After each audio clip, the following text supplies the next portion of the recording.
Je vous parle aujourd'hui de la blessure de rejet. J'ai évoqué avec vous il y a quelque temps, la blessure de l'injustice et vraiment je souhaite faire un petit, tour d'horizon de ces 5 blessures parce que je crois vraiment qu'elles sont pardon, la base, et la réponse aussi, hein, à plein de comportements, et de même de situations que l'on peut vivre dans nos vies, hein.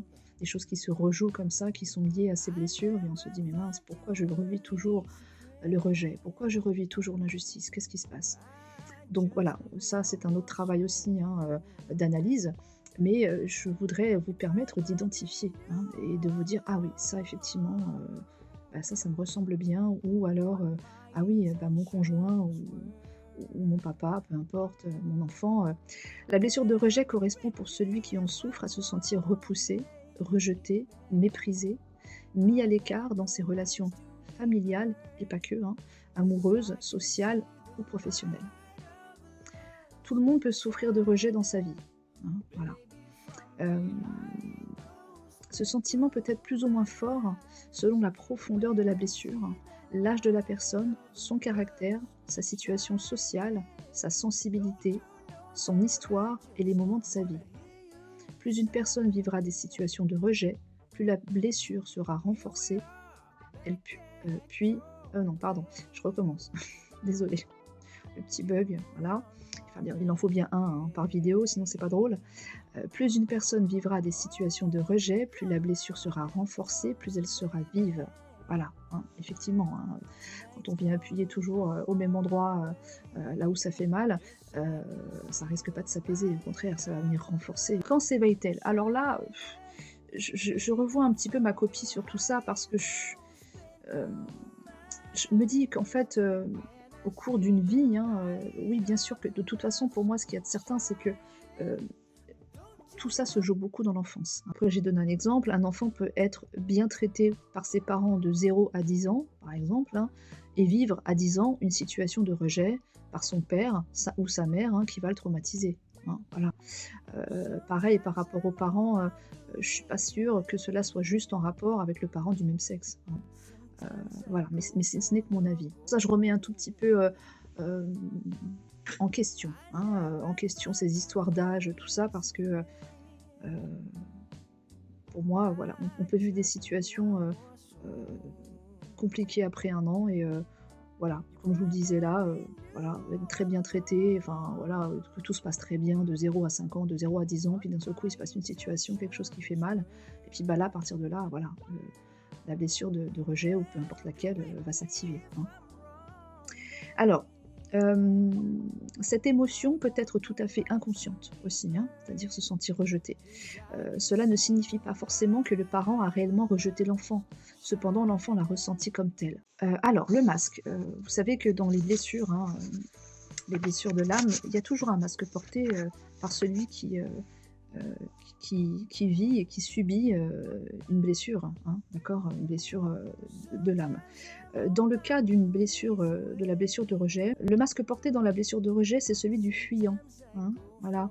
Nous voulons à tout prix fuir la personne ou la situation que nous croyons être la cause du rejet, par peur de paniquer et de se sentir impuissant, hein. Voilà, vous en connaissez des personnes, hein, qui ont tellement peur d'être rejetées que pour éviter de l'être, vont fuir. Voilà, si je m'en vais, bah, du coup, on me rejette pas, c'est moi qui m'en vais. Voilà, hein. Je contrecarre la situation, finalement, en faisant exactement ce que je ne veux pas vivre. Je m'en vais moi, mais voilà, on ne me rejette pas, c'est moi qui pars, vous voyez?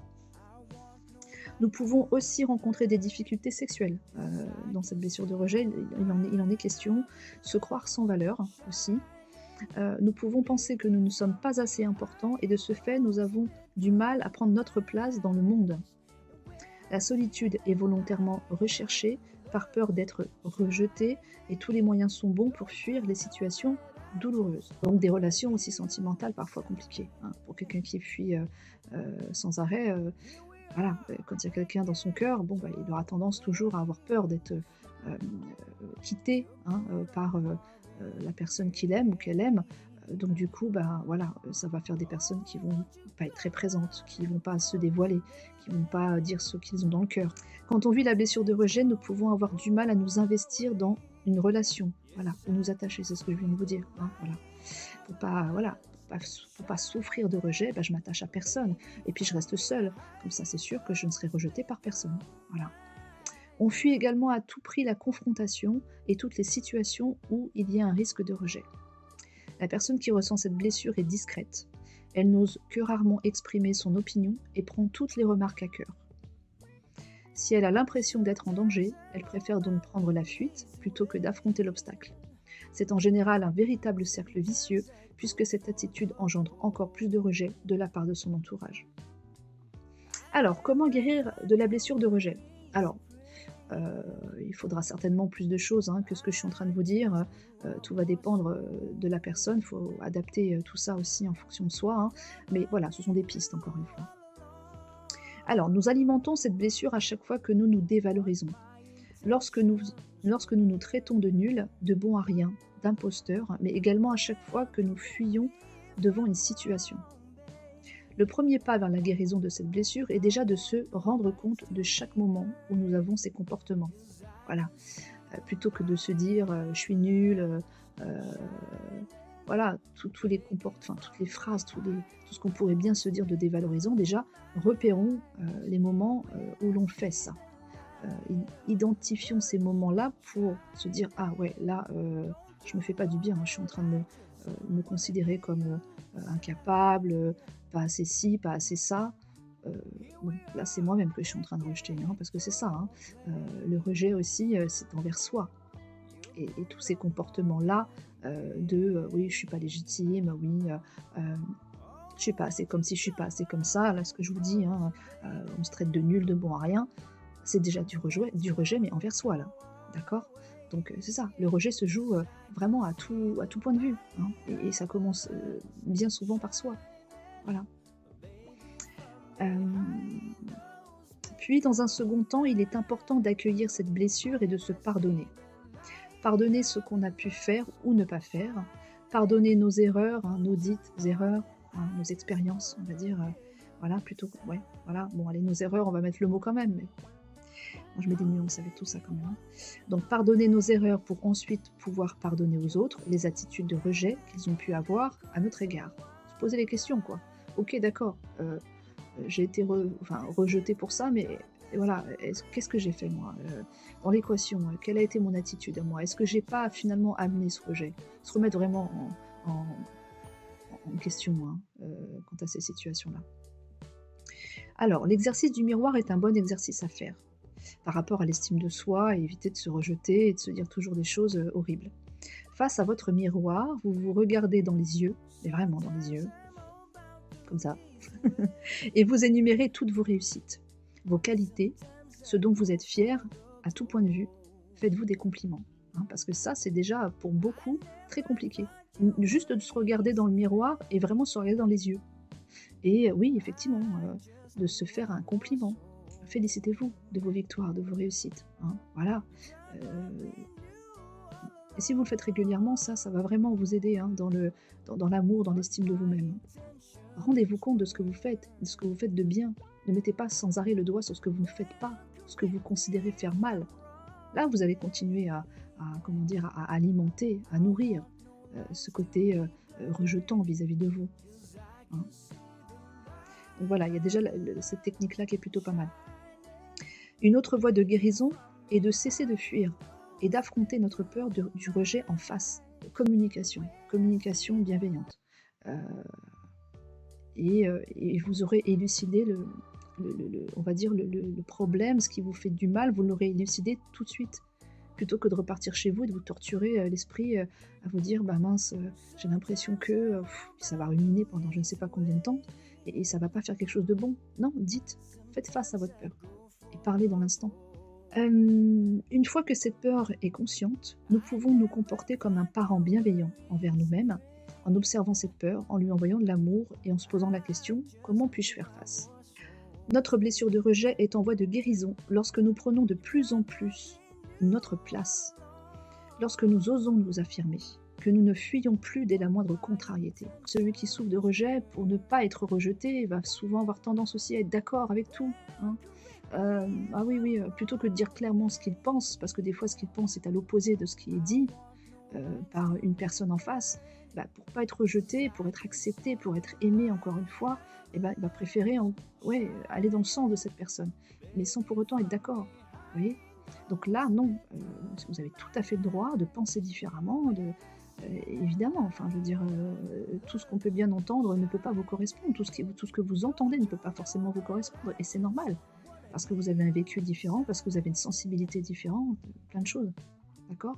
Donc il faut oser s'affirmer, il faut se positionner, il faut dire: «Bah non, moi ça va pas, moi ça me convient pas ça. Moi j'aimerais qu'on en parle». Toujours dans la gentillesse et la bienveillance parce que, se faire comprendre et entendre, c'est pas forcément dans les hurlements et dans la colère, hein. On peut s'expliquer, voilà, de façon bienveillante, c'est tellement mieux, hein. Après si l'autre en face a trop d'ego, pour, accepter vos paroles, ça lui revient, hein. C'est son problème, c'est même pas le vôtre ça, c'est plus le vôtre. Vous avez été au bout de votre démarche de dire: «Bah, moi, il y a quelque chose qui ne me convient pas, j'aimerais qu'on en discute» et je vais le faire avec l'art et la manière, dans la bienveillance. Maintenant ça te convient, c'est super, du coup, on peut avancer et on peut faire en sorte que cette situation peut-être se se joue ou ne se rejoue plus, mais en tout cas, si elle se joue différemment, selon moi aussi, ce que j'en pense, mais comment je ressens les choses, comment je souhaite aussi que les choses se passent pour moi. Parce que j'ai pas à subir forcément ce que toi tu décides, non. Hem, mais voilà, l'autre en face, réagira comme il veut et ça lui appartient vraiment. Que nous prenons des décisions aussi, hein, prendre des décisions, hein. Que nous que nous positionnons et ce, peu importe dans quel aspect de notre vie. Voilà, professionnel, sentimental, social, peu importe. On prend place, on se positionne et là on sait que on est déjà vraiment en voie de guérison sur le rejet. Alors, le vocabulaire à privilégier. Je vous donne quelques mots, quelques phrases. Je décide. J'ose. J'ose faire ceci, j'ose faire cela. Mon avis, mon opinion, à moi, enfin, ça fait un peu redondant, mais en tout cas, mon avis, mon opinion est. Non, je ne suis pas d'accord, car. Hein, il suffit pas de dire non, je suis pas d'accord. Il faut donner les arguments aussi en face. Enfin, il faut donner les arguments histoire de se faire comprendre. Hein, d'accord. Euh, je suis quelqu'un de bien. Je suis fière d'eux. Je suis fière de moi, je suis fière de mes réussites. Heu, voilà, je suis fière de ce que j'entreprends, de ce que je suis devenue. Voilà, tout ça, hein. Voilà, c'est vraiment du vocabulaire de positionnement, hein. Je décide. J'ai décidé que voilà, j'allais faire ça, que je mérite ça, et cetera. Alors, on peut guérir aussi avec les pierres, pourquoi pas, hein. Pour ceux qui sont sensibles à la lithothérapie, je vais vous donner quelques pierres, pour vous permettre, aussi bah, ouais, de vous donner un peu plus de force, voilà, pour être aidé par les pierres, voilà. Tout le monde ça parlera pas à tout le monde, hein, ça, hein, mais peut-être, avez-vous, toi, peut-être, aimes-tu les pierres? Alors je te donne quelques pierres pour, t'aider. Alors il y a la pierre de soleil. Heu, Elle va permettre de développer l'estime de soi. Voilà. Elle dissipe les complexes et les fausses croyances pour nous permettre d'être pleinement nous-mêmes. La citrine va permettre de chasser peur et angoisse, l'associer au quartz fumé, qui est également une pierre de réconfort, anti-peur et qui permettra d'être moins dans la fuite de la réalité. Enfin, la turquoise et la calcédoine bleue, ça aide à exprimer les non-dits afin d'exprimer sa vérité intérieure au monde qui nous entoure. Voilà. Et donc c'est pas mal ces 2 pierres-là. Et je terminerai avec et pourquoi pas la thérapie? Eh oui, hein. Hem, Ça fait quelques fois là que j'entends, notamment des sportifs, des grands sportifs, hein, de haut niveau, heu, dire, et d'ailleurs, batailler un petit peu pour, dire: «Oui, bah, effectivement, moi je suis suivie par un psychologue et si j'avais pas été suivie par un psychologue et ben, j'en serais pas là où je suis». Enfin ça m'a été, au enfin, tout comme j'entraîne mon corps avec, bah, de l'entraînement physique, de la course, de la musculation et cetera, bah, j'entraîne mon corps de cette façon-là pour qu'il soit robuste, pour qu'il soit résistant, pour qu'il soit, hem, bah, voilà, pour pouvoir me permettre d'être, un athlète de haut niveau, hein, avec ce corps. Mais à la fois, le mental, qui s'occupe du mental en fait? Bah, si ce n'est des thérapeutes ou des psychologues. Donc voilà, finalement, je fais le même exercice avec mon mental, mais sauf que bien sûr, je ne l'entraîne pas de la même façon et l'entraîner au meilleur, enfin faire les bonnes actions pour mon mental, c'est d'aller parler avec un thérapeute, c'est d'aller, trouver, peu importe laquelle des thérapies, hein, mais c'est voilà, il n'y a que ces personnes-là qui savent s'occuper, hein, du mental. Donc, travailler sur son transgénérationnel peut être très intéressant, car cette blessure, hein, de rejet, comme les autres, hein, d'ailleurs, peut-être se rejoue-t-elle dans la lignée familiale. Donc on peut travailler aussi sur le transgénérationnel, et ça je vous dis ça parce que je fais moi aussi, hein, du travail là-dessus avec des tirages.